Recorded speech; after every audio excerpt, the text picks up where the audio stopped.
Bonjour Lorraine Fillon, Bonjour. je suis ravie de vous accueillir aujourd'hui pour nous parler du coaching coparental. J'ai eu la chance d'être formée par vos soins à l'UCLI il y a quelques semaines et j'avais à cœur de présenter cette nouvelle pratique, enfin en tout cas cette pratique qui est nouvelle pour la France, mais qui est en place depuis un certain nombre d'années au Canada.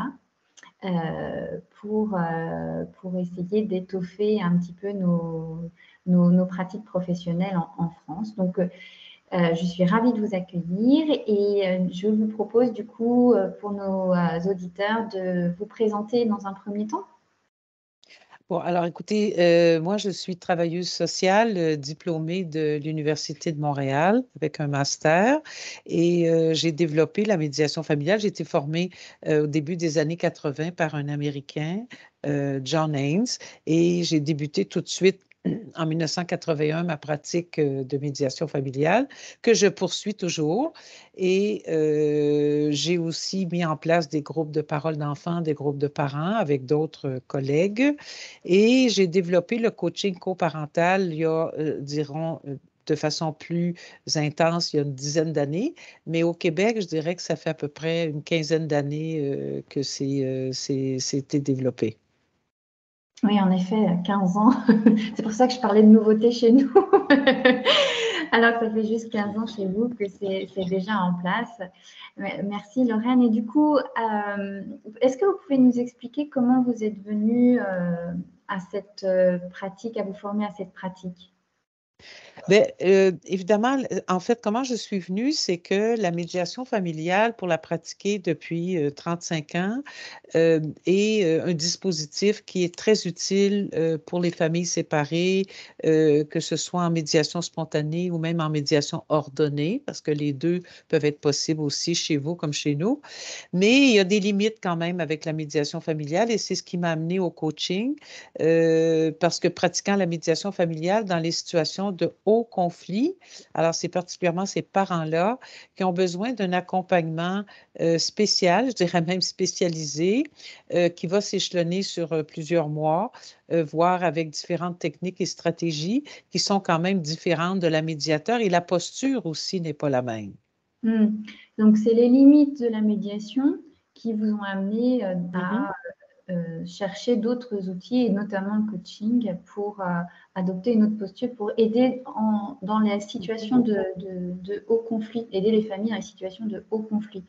Est-ce que vous pourriez décrire ou donner quelles sont les limites que vous avez pu voir? Parce qu'il y a différents types de médiation, en fait. Aujourd'hui, on parle en France, on parle de médiation projet, on parle de médiation résolution. Quelles sont les limites que vous avez pu identifier de votre côté? Bien, comme je vous dis, dans les médiations spontanées ou les médiations volontaires où les parents viennent nous voir après quelques mois de séparation, la médiation peut vraiment prendre son envol et accompagner les gens et les amener à trouver des accords très, très précis par rapport à leur réorganisation familiale. Mais dans les hauts conflits, les personnes qui sont en situation de haut conflit sont des personnes souffrantes qui ont des émotions très fortes, qu'on pense à la colère, la tristesse. Il y a des parents aussi qui vont rester englués dans ce désir de réconciliation et qui vont être incapables de tourner la page conjugale. Alors, ce qui va effectivement aussi amener les enfants dans cette spirale de conflit qui n'en finit plus de finir et qui va impacter les enfants. Donc, et tout à l'heure, vous disiez, c'est les limites de la médiation, mais c'est les parents qui me le demandaient parce que quand je leur faisais voir les limites de la médiation, que je disais, bon, écoutez, je suis désolée, mais je pense qu'on va arrêter la médiation familiale, je les invitais à aller voir plutôt leurs avocats. Donc, je les renvoyais ou les référais à leur avocat. Je n'avais pas à l'époque d'autres solutions. Et les parents disaient, oui, mais enfin, on aimerait trouver autre chose. Ils ne voyaient pas vraiment non plus que le juridique allait régler leurs problèmes. Alors, c'est là où je me suis mis à regarder un peu ce qui se faisait ailleurs. Et aux États-Unis, le co-parenting est assez développé dans plusieurs États américains. Il y a des formations en ligne, des formations en présentiel. Eux aussi, ils ont développé ça dans plusieurs États américains. Donc, moi-même, je me suis tournée vers une Américaine, Mme Bonnell, pour me former. Et donc, je me suis dit, ben, il existe quelque chose, mais il existe autre chose que la médiation familiale. Et donc, c'est dans ce contexte-là que je me suis formée et que j'ai développé cette pratique. Alors peut-être pour mieux comprendre, pour que les auditeurs puissent mieux comprendre quelle est la différence entre la posture du médiateur et la posture du coach coparental, peut-être que vous pourriez présenter un peu ce coaching coparental, comment il fonctionne, et puis quelle est la posture du coach, du coup, vis-à-vis des familles. Okay. Ben, lorsqu'on agit comme médiateur familial, que ce soit chez vous ou chez nous, on a un code de déontologie. Enfin, chez nous, on appelle ça un guide de normes de pratique parce que ce n'est pas une profession, ce n'est pas un diplôme d'État comme en France, mais quand même, il y a des règles à respecter et habituellement, les interventions se font particulièrement avec les parents et l'enfant est rarement rencontré en médiation, tant chez vous que chez nous. Donc, il n'est pas effectivement invité à participer à la médiation familiale, alors que dans le coaching, l'enfant fait partie de ce dispositif parce que le coaching est une intervention systémique familiale. Donc, ce n'est pas une thérapie, ça peut avoir des effets thérapeutiques, mais on va intervenir auprès de toute la famille, rencontrer les parents ensemble séparément, rencontrer un enfant avec un parent, rencontrer aussi un parent à quelques reprises pour, par exemple, travailler ses pratiques éducatives parce que c'est l'objet d'un conflit entre les deux parents. Donc, vous voyez, c'est assez vaste et les moyens sont aussi vastes et les consentements doivent être très, très clairs entre justement les parents et le coach parental sur les objectifs de ce coaching, les moyens qui vont être pris, la confidentialité. Alors ça aussi, c'est quelque chose qui est semblable à la médiation, mais par contre, le coach, le processus est confidentiel, mais à l'issue du coaching, le coach va produire ce qu'on appelle un bilan dans lequel il va faire état de toutes les ententes que les parents ont prises, mais c'est différent de l'entente de médiation qui est signée chez vous, par exemple, par les parents. Et donc, le coach va remettre copie de ce document aux parents qui pourront le soumettre à leur avocat. Alors, le coach, en termes de posture, c'est qu'il a une position, oui, neutre, impartiale, mais il est plus interventionniste. Par exemple, il va donner des conseils. Ce qu'en médiation, on va se garder de faire, en principe. Hein? Alors, on va être très prudent. Donc, ça, c'est une des différences. Pourquoi il va donner des conseils? Parce que les parents en ont besoin. Ils ont beaucoup de difficultés à prendre des décisions et le fait qu'on puisse les guider par des conseils basés sur la recherche, sur l'expérience clinique et non pas l'expérience personnelle du coach. Mais ça, c'est une question, c'est une explication pour la posture. Au niveau de l'enfant, oui, il va aussi intervenir en permettant à l'enfant d'être accueilli, mais aussi pour l'accompagner justement par exemple, dans les hauts conflits, au fait que l'enfant puisse commencer à penser par lui-même, parce que souvent, il est sous emprise, sans nécessairement que ce soit une emprise très grave comme celle qu'on peut penser dans les cas de violence conjugale, mais l'enfant est alimenté, influencé par un parent et il arrive effectivement à développer un conflit de loyauté qui est très difficile à vivre. Donc, on va l'aider par des séances individuelles à commencer à réfléchir par lui-même, à exprimer ses besoins à ses parents. Donc, c'est quelque chose qu'on ne ferait pas en médiation familiale, je crois. Enfin, moi, ce n'est pas le rôle du médiateur familial tel qu'on le définit, en tout cas au Québec. Oui, il y a vraiment une posture, enfin une intervention systémique Oui. où avec une aide à la compréhension de la parentalité et la construction de cette parentalité avec un engagement fort en fait des parents. C'est-à-dire que vous travaillez en amont à la recherche de l'engagement Oui. avec les parents. C'est une des conditions sine qua non également, avec des contrats d'engagement et peut-être aussi une différence de ce que j'ai compris, c'est que dans le coaching coparental, peut aussi, ce processus peut être soutenu par également les avocats. Oui, parce qu'il y a tout un protocole socio-judiciaire. Donc, merci de m'amener sur cette voie parce qu'elle est très, très importante. Donc, le coaching coparental, disons, on a développé un protocole socio-judiciaire avec les avocats. Les avocats sont soutiens, coach de leurs propres clients et ils vont aussi accompagner leurs clients qui vont avoir besoin de balises et d'avis, parce que ça se peut aussi que les parents, ce soit nécessaire un avis juridique en cours de coaching, parce que justement, les parents ne s'entendent pas des fois par rapport à leurs droits et devoirs. Donc, j'avais justement un exemple récent où une maman ne comprenait pas bien l'autorité parentale conjointe, comme elle avait l'hébergement principal. Elle avait compris qu'elle est la seule détentrice de cette autorité-là, malgré qu'elle soit conjointe. Mais comme elle a l'hébergement principal, elle n'est pas tenue d'informer le père, de le consulter. Donc, ça a amené toutes sortes de conflits. Et en cours de route, moi, je lui ai suggéré fortement d'aller consulter son avocat pour se faire réexpliquer ce qu'était l'autorité parentale conjointe parce que ça amenait beaucoup de conflits avec le père qui n'était pas informé des rendez-vous des enfants chez le médecin, chez le dentiste, des réunions à l'école. Et donc, voilà. Donc, après cet avis juridique, elle est revenue en coaching avec un conseil qu'elle avait eu et elle a pu arriver à un consentement, on va dire, éclairé, c'est-à-dire que oui, j'ai pas le choix, mais je vais devoir informer le père lorsque je vais en consultation avec les enfants.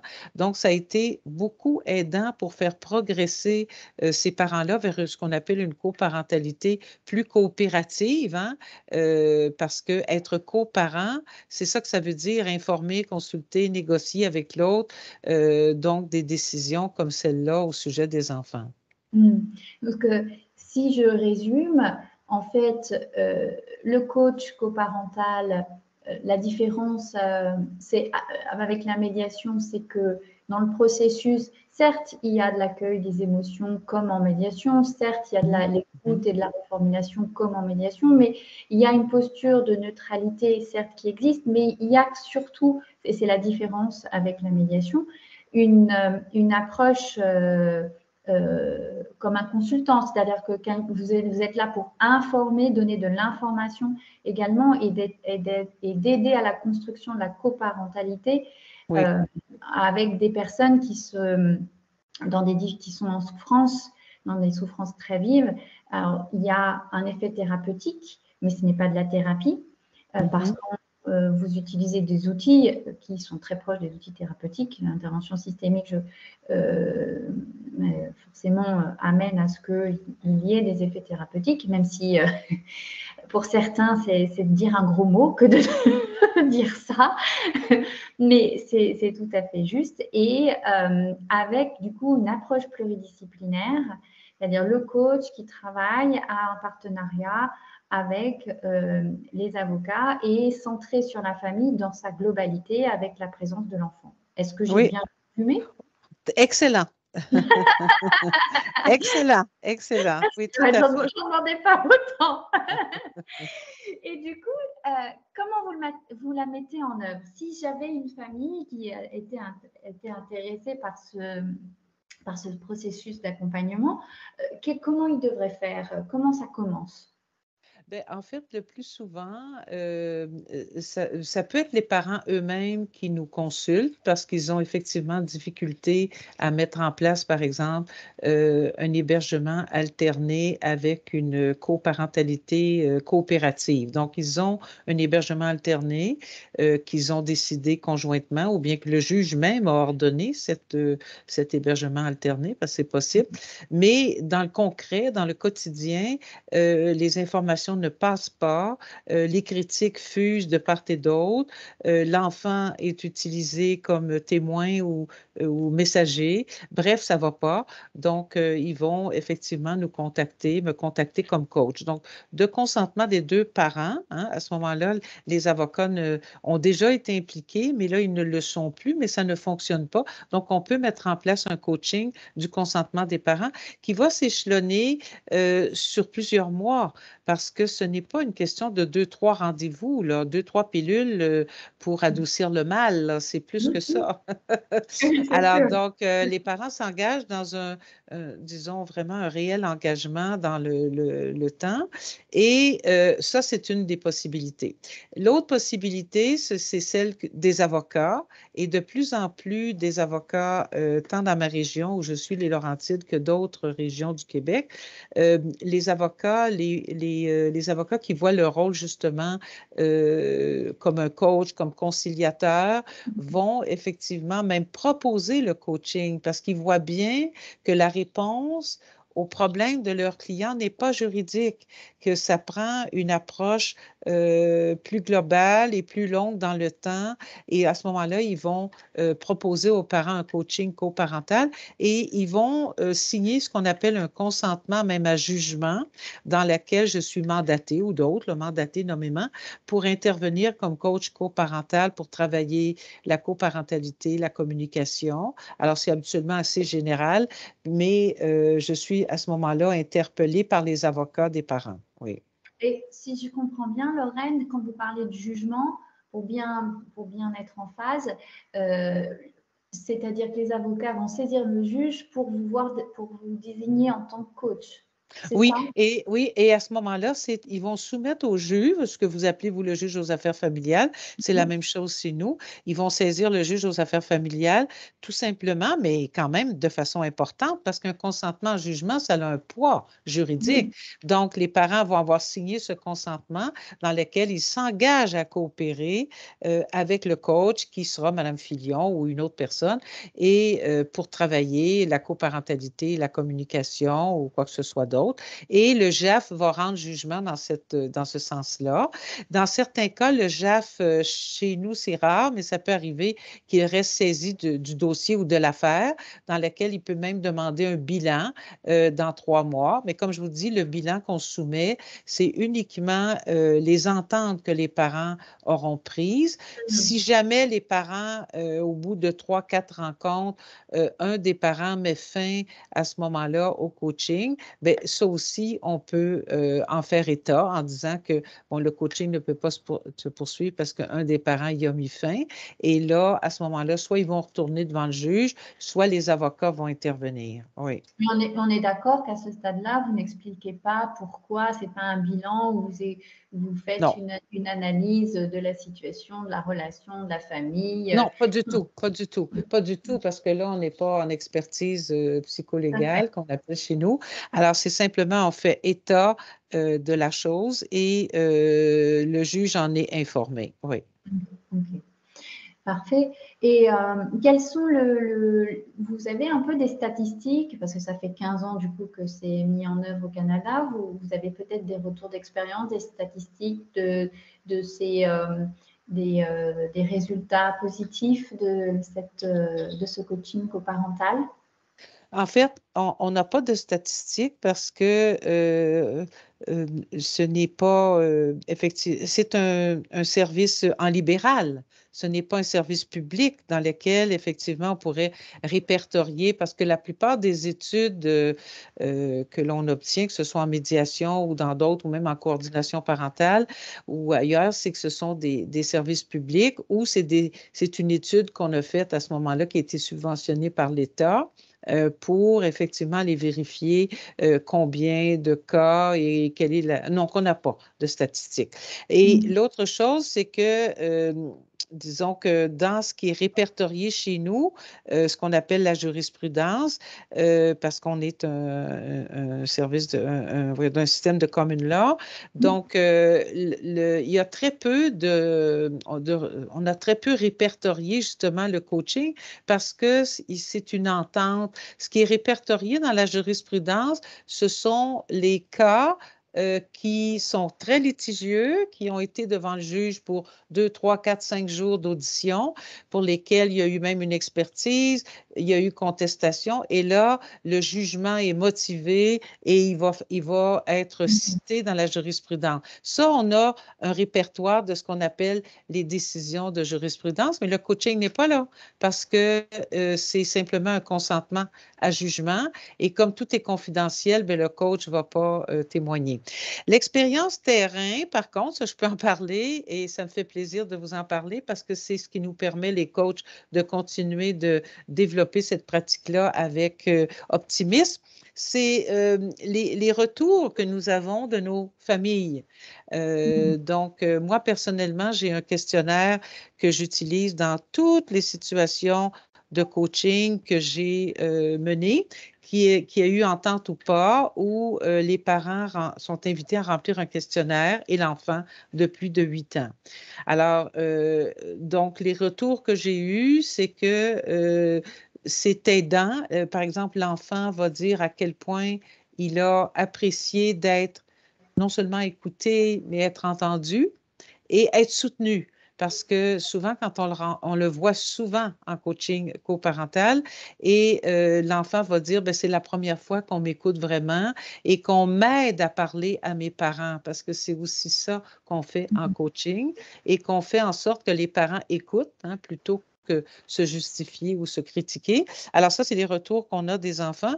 Et pour les parents ont apprécié justement cette écoute, ce non-jugement et cet accompagnement. Et souvent, les parents, celles-ci vont nous dire oh, Madame Fillon, merci beaucoup de votre patience et votre patience. Et c'est vrai. C'est vrai parce que les personnes à haut conflit sont souffrantes et ont besoin d'aide et d'accompagnement sur plusieurs mois. Et donc, c'est quelque chose qu'on entend des parents. Et nous, on ne vise pas, je dis nous parce que mes collègues aussi, on ne vise pas le résultat, on vise d'aider au processus, d'aider à l'accompagnement. Donc, alors voilà, si on essayait d'aller voir le résultat comme on le fait en médiation, vous savez combien d'ententes, ben peut-être qu'on n'en aurait pas beaucoup, mais si on interviewait les parents pour dire qu'est-ce que vous avez apprécié de ce coaching coparental, comme j'ai fait dans le documentaire que vous avez vu, que j'ai fait il y a quelques années, où les parents disent justement, j'ai apprécié être accompagné, être écouté, être soutenu. Alors, c'est beaucoup plus en processus qu'en résultat. Ouais. Et vous parlez de libéral, donc du coup, il y a une question qui se pose, c'est le coût. Oui. Parce que plusieurs mois, je suppose que ça ne peut pas être accessible à tout le monde. Et comme c'est hors judiciarisation, du coup, il n'y a pas de prise en charge. Ben, écoutez, non. En fait, actuellement, le coaching est utilisé par la classe moyenne et moyenne aisée. OK? Alors, ça, c'est sûr. Maintenant, les gens qui sont plus pauvres n'ont pas accès parce qu'ils ne peuvent pas payer les frais du coach qui est en libéral. Maintenant, on espère et on le fait à chaque fois parce que moi, je suis mandatée à l'occasion par la protection de la jeunesse et justement, ces services-là, ils ont des budgets pour payer des thérapeutes à l'enfant habituellement. Et ce que moi, j'ai proposé, c'est de dire, ben, vous avez peut-être il faut être créatif, il faut peut-être que vous puissiez utiliser certains budgets que vous avez pour effectivement que cette famille-là puisse avoir une aide avec le coaching, mais comme ils n'ont pas les moyens de payer, que ce soit l'État qui puisse en prendre charge. Alors, on n'en est pas encore là. On pousse dans cette direction-là, ici. On espère que l'État, vous savez, chez nous, la médiation familiale est dans une des provinces canadiennes, l'un des programmes les mieux, enfin, couverts en termes de gratuité. Elle est gratuite en Canada. Oui, alors il y a des heures gratuites et tout, et puis ensuite les parents peuvent revenir à chaque fois qu'il y a des changements. Alors on espère peut-être que l'État va, dans un avenir rapproché, comprendre que c'est des parents qui ne peuvent pas bénéficier de la médiation puissent bénéficier du coaching et éviter qu'ils utilisent, moi j'aime mieux dire, qu'ils utilisent à bon escient le processus judiciaire. ou le tribunal. Alors, au lieu de retourner au tribunal à chaque fois, parce que les juges aux affaires familiales chez vous comme chez nous sont payés par l'État. Donc, alors peut-être en prévention ou en meilleure utilisation du système, mais on n'en est pas là, Cécile. Oui. Rêvons grand, Lorraine, rêvons grand. On peut. Oui, C'est la liberté que nous avons. Oui. C'est exactement ça. Oui. Du coup, si on donnait un chiffre pour un accompagnement d'une famille sur plusieurs mois, vous donnerez les fourchettes de prix pour donner un ordre d'idée. Parce que je vais essayer de réfléchir en euros, ça va vous aider, et moi aussi. Oui. Donc, parce qu'on parle on parle d'un tarif horaire. Peut-être, si on pense à peut-être, attends un peu, on pourrait dire que je ne vous dis pas n'importe quoi. Donc, peut-être 2000 €? Oui. Oui, pour plusieurs mois, on parle. Oui. Donc, alors, chez nous, face à une procédure judiciaire ou chez nous, c'est même pas comparable avec ce que oui. coûte le tarif d'un avocat et une procédure judiciaire. Donc, alors c'est ça, c'est une vingtaine d'heures, ça peut aller à 30 heures ou 40 heures, ça dépend des cas, mais encore là, avec peut-être une moyenne de 100 € de l'heure actuellement, ça pourrait être un peu plus haut, un peu plus bas, mais une moyenne. Et voilà le chiffre que je vous apporte. Oui. Je vous remercie. Ça permet de mettre en perspective aussi parce que on dit que ça a un coût et autres pour les familles les plus de la moyenne classe, mais quand on met en perspective avec une procédure judiciaire et le coût d'un avocat et toutes les difficultés qui pourraient s'en suivre, c'est pas non plus si élevé. Mais chez nous, c'est au niveau de la pension alimentaire, c'est bien instauré. On a ce qu'on appelle des barèmes de fixation de pension alimentaire qui sont applicables dans toutes les décisions. Et ce barème-là est fixé au prorata des revenus des parents. Donc, moi, j'ai des coachings où actuellement, par exemple, la mère paie 10 € et le père 90 €. Parce que madame, d'ailleurs, a très, très peu de revenus. J'ai une autre situation où ce sont les parents de madame qui paient le coaching parce qu'ils ont l'argent pour le payer, alors que madame n'a pas. Donc, il y a moyen, vous savez, Sylvie, quand on veut, on peut, on dit, mais si ce n'est pas exorbitant, c'est comme 6 mois, ça peut aller jusqu'à 6 mois dans le temps et ça peut être utile à la famille. Donc, quand on en parle au premier rendez-vous, déjà, les parents peuvent savoir, bon, quel est notre tarif horaire et ils peuvent voir comment ils peuvent le prendre en charge, soit eux-mêmes, soit avec l'aide de d'autres personnes. Oui, à partir du moment où il y a un espace de parole où on peut évoquer ces questions d'argent, c'est déjà être dans une dynamique d'engagement que de se poser, de se dire, ouais, je pense que toi et moi, on a la possibilité, on peut se donner les moyens même s'il y a une différence de prix, où je mettrai tout en œuvre pour. Voilà, c'est déjà être aussi, c'est le premier pas dans l'engagement du coaching. Et du coup, alors, les questions qui se posent quand on parle de situation de haut conflit, c'est quelle est la différence, comment vous arrivez à faire une différence ou poser vos limites dans ce que vous êtes en capacité de faire et d'accompagner les familles dans des situations parfois extrêmement graves. Quelle est la limite aujourd'hui en France, on est plutôt sur l'interdiction de la médiation en violence, dans le cadre de violences conjugales. Comment vous appréhendez ces situations-là qui sont quand même parfois des situations d'emprise lourde, enfin, vous parlez de souffrance, mais parfois on est dans des situations extrêmement lourdes. Donc, comment vous faites pour pouvoir naviguer en eau trouble? Oui. Sylvie, merci de la question parce qu'elle est très pertinente. Voyez, c'est pour ça que moi, dans ce que j'ai reçu comme enseignement et que j'enseigne, c'est que le premier entretien de coaching se fait en entretien individuel avec chaque parent. Alors donc, pour évaluer justement leurs capacités, leurs difficultés et aussi évaluer et dépister la violence conjugale pendant la vie commune, mais aussi post-rupture, parce qu'on sait qu'elle est très présente. Si la violence physique cesse parce que là, on n'habite plus ensemble, on sait que la violence verbale, psychologique, l'emprise peut se continuer post-rupture.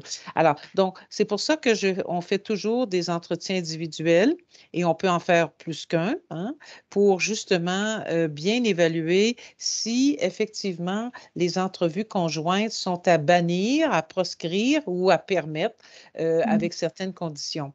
Une chose qui est formidable qu'on a depuis la COVID, c'est les entretiens virtuels, comme on le fait maintenant avec Teams, Zoom ou peu importe la technologie qu'on utilise. Donc, moi, ça m'arrive dans des situations justement où il y a eu violence, de faire des entretiens virtuels, chacun chez soi, même caméra cachée. Parce qu'un parent, par exemple, peut se sentir mal à l'aise de voir l'autre ou d'être vu par l'autre. Donc, on a uniquement la voix, on est chez soi, chacun est bien protégé. Et évidemment, moi, je suis garante de m'assurer que la violence verbale n'est pas au rendez-vous parce qu'il ne faut pas qu'il y ait une continuité de cette violence-là. Alors, je fais aussi des entrevues séparées. On peut le faire aussi en virtuel, mais habituellement, je commence par des entrevues en présentiel. Quand on se connaît, on peut peut-être le faire en virtuel. Mais donc, oui, et les coachs doivent être bien formés et connaître ce que c'est que cette dynamique d'emprise ou de violence ou avec coercition, là, des attitudes coercitives pour bien faire son plan de travail et d'intervention, mais ça n'annule pas le fait qu'on peut faire du coaching dans des situations comme ça. Ouais. Je trouve beaucoup d'espoir pour les familles qui aujourd'hui se retrouvent démunies avec une justice qui ne répond pas à la problématique et une médiation qui ne répond pas non plus aux besoins et aux attentes très très fortes de chacun. Mais ça demande, et vous avez raison d'insister quand même, une compétence très très pointue de ce qu'est l'emprise et sûrement une supervision aussi du coach, peut-être parce qu'on peut se prendre, on peut tout à fait se faire capter dans une triangulaire très toxique mais c'est chouette de voir que par le process et par simplement des petites choses qui sont aidantes, comme la caméra cachée, les entretiens visio chez soi tranquille. Voilà, on peut arriver à accompagner ces familles qui sont en grande difficulté et surtout les enfants qui sont au cœur de ces problèmes. Et aussi, en même temps, Cécile, c'est que, vous dites bien, c'est que c'est pas en proscrire, vous savez, c'est toujours faire des proscrire, que finalement, on fait quoi avec ces familles-là? On les envoie ailleurs, mais ailleurs, un autre ailleurs. Et il y a beaucoup d'apprentissage que les gens font en coaching. Par exemple, un entretien virtuel que j'ai eu il y a quelques mois avec une situation de violence où Madame est témoin pendant cet entretien conjoint du fait qu'elle est invitée à essayer d'exprimer ses besoins alors que je mets monsieur en écoute passive. Mais moi, je peux fermer son micro, hein? Ah oui, je peux aller jusque-là si la personne ne respecte pas ce que je dis parce qu'il faut attendre son tour pour parler. On a le devoir d'écoute. Donc, mais finalement, monsieur est capable d'écouter. Mais madame, je l'invite à nommer ses besoins. Alors, on sait que les femmes victimes de violences conjugales ont beaucoup de difficultés, en fait, les personnes, à nommer leurs besoins, les exprimer, donc par la peur de représailles, par le fait que pensent que leur point de vue n'est pas valable. Donc, il y a des apprentissages à faire de ce côté-là. Et le monsieur qui a des comportements violents, bien, il est aussi apprendre à se taire, à attendre son tour, à attendre à respecter l'autre, à avoir un langage respectueux ou civilisé, etc. Donc, il y a des apprentissages qu'on est en train de faire et moi, je suis très favorable à ça plutôt que de proscrire ou de renvoyer ou d'empêcher que les gens puissent avoir des services comme ça d'accompagnement. C'est sûr, ce sont des postures doctrinales et c'est vrai que, mais je vous rejoins, Lorraine, il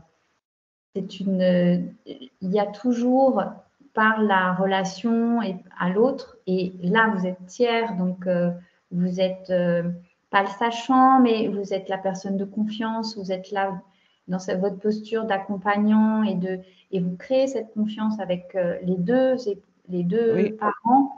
Euh, il y a une forme de parentalité éducative en fait, oui, et les personnes prennent toujours quelque chose. oui, Toujours un tout petite oui, chose. oui, oui, Et oui, c'est déjà beaucoup, c'est déjà oui. énorme que d'écouter, par exemple. Oui. Et Donc, vous savez, celle-ci, ce lien de confiance, on le crée déjà dans les premières secondes, voire les premières minutes de cet entretien individuel, mm, où on est à l'écoute complète et totale de ce parent qui nous raconte son histoire, qui nous raconte la violence qu'il a subie ou qu'il a exercée, parce qu'on va mm, aussi ouvrir là-dessus, hein, on pose des oui. questions. Très importantes sur comment s'est passée la vie conjugale. Il arrivait qu'il puisse avoir des disputes au sujet de l'argent, les enfants, comment ça se Mm, passait, comment on réagissait. On les met très à l'aise pour leur dire, ben, vous savez, on normalise, on dit souvent dans les disputes de couple, il peut y avoir aussi des gros mots, il peut y avoir des objets qui volent en éclats, il peut y avoir des mm, baffes qui partent à gauche et à droite. Donc, on normalise tout ça pour avoir des réponses comme oui, oui, ça pouvait nous arriver. Voilà.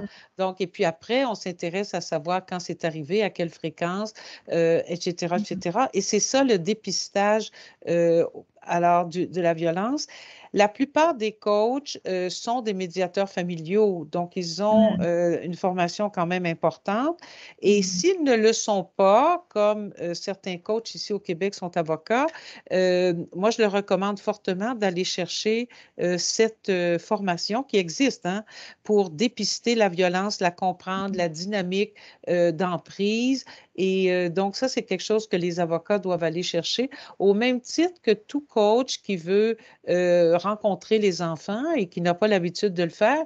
Il faut aller chercher des formations aussi qui existent sur comment développer l'écoute des enfants, l'accueil, connaître les mm, stades de développement de l'enfant. Donc, les personnes qui viennent se former au coaching sont déjà des professionnels, déjà, hein? oui, Ce n'est pas actuellement, ce n'est pas un champ de pratique qui attire les jeunes mm, qui sortent de l'université. Et il ne faudrait pas, parce que je leur dirais d'aller quand même faire leurs armes, mm. parce qu'en coaching, il faut non pas être sachant, mais il faut être Ah expérimenté oui, déjà sur le c'est terrain avec sûr. les familles. Mais il faut avoir des connaissances, oui. Mm, Mhm. mm. Du vécu, comme on dit. Oui, du vécu, oui. Mhm. Je vous remercie. Alors, peut-être une dernière question c'est un peu ma curiosité qui parle là. Du coup, on parle en France d'un modèle de coordination parentale, vous en parlez également. Est-ce que c'est la même chose? Il y a une différence que du coaching coparental et que, Oui. Oui. Alors, oui. la coordination parentale, c'est un dispositif qui nous vient encore là des États-Unis, mais qui a une grande longueur d'avance sur le coaching coparental parce que c'est développé, je dirais, au moins une quarantaine d'années. Ah oui. Et ça existe depuis plusieurs années dans les États américains, les provinces canadiennes aussi, surtout anglophones. Et Mhm. si c'est un dispositif qui a été évalué, je dirais, sur toutes les coutures. Mm. Le résultat, le processus, la satisfaction, le rôle du coordonnateur, les enjeux. Si vous lisez l'anglais et que vous mettez ça dans le web, vous allez avoir une multitude de réponses et d'études. Maintenant, le coordonnateur parental au Québec, le modèle qu'on a développé, qui est différent des autres provinces canadiennes et de d'autres États américains, il faut bien voir qu'il faut qu'on prenne en compte la loi, c'est que le coordonnateur parental ici ne peut pas jouer le rôle du juge et trancher ou donner ou apporter effectivement, ou jouer le rôle d'arbitre, comme ça se fait dans d'autres provinces canadiennes, si on est dans une impasse. Alors, Mm. nous, c'est totalement défendu au Québec. Alors, donc, ça fait partie de la particularité du Québec. Mais le coordonnateur parental intervient uniquement sous mandat judiciaire, uniquement. Donc, il n'intervient pas. Son travail n'est pas confidentiel, ceci. Alors, ce n'est pas confidentiel, la grande différence. Et il fait un rapport au juge, ce que le coach ne fait pas. Et il peut aller même témoigner, aller à la cour, rencontrer les avocats et le juge. Donc, alors, c'est très différent dans ce sens-là. Il intervient dans des situations, je dirais, les plus détériorées. C'est triste à dire, mais plus détériorées encore que le coaching qui devrait intervenir en amont. Hein? Mais le coordonnateur parental est, dans ce sens-là, quand même un dispositif essentiel parce qu'il y a des parents qui vont aussi venir en coaching, ils sont incapables de faire des accords et il va falloir que le juge tranche sur plusieurs aspects de leur coparentalité. Donc, voilà, en fait, dans les grandes lignes, les différences. Ouais. Je vous remercie, Lorraine. C'était un échange très riche. Et alors je sais que vous avez énormément formé et vous formez beaucoup en France. Si vous deviez donner des 3 pistes auprès d'avocats qui chercheraient en France à toucher certains coachs coparentales pour aider certaines familles, quelles orientations vous donneriez? Est-ce que vous avez des listings, des associations auxquelles on pourrait se référer en France? On n'en est pas encore là, Cécile, on espère. Je sais qu'avec la Ligue française de la santé mentale, c'est là où j'ai donné le plus grand nombre de formations au coaching. On est en train de voir si on ne peut pas élaborer une liste, à tout le moins, avec les adresses mail des personnes qui ont été formées et peut-être leur numéro de téléphone, mais le plus souvent, peut-être même, on peut s'en tenir au mail et faire cette liste-là selon les différentes régions de la France. Mais c'est un projet. On n'en est pas là, mais je sais que c'est un souhait. On rêve aussi, Cécile. Mais au Québec, moi, j'ai cette liste-là. Encore là, je dis aux avocats parce que j'ai une liste de coachs par région du Québec, mais c'est ceux que j'ai formés. Mais il y a aussi des gens chez nous qui ont été formés aux États-Unis qui ne sont pas sur la liste. Alors, donc, c'est beaucoup plus vaste que celle. Mais au moins, les avocats l'apprécient et c'est souvent cette liste-là qui est diffusée dans les associations d'avocats au Québec et les avocats apprécient beaucoup d'avoir cette liste-là au moment où la question se pose, oui. Bon, continuons à rêver, Lorraine, alors. Merci beaucoup, Cécile. Merci. Et bonne continuation en France de tous vos projets. Merci. Merci, Lorraine. Au revoir. Au revoir.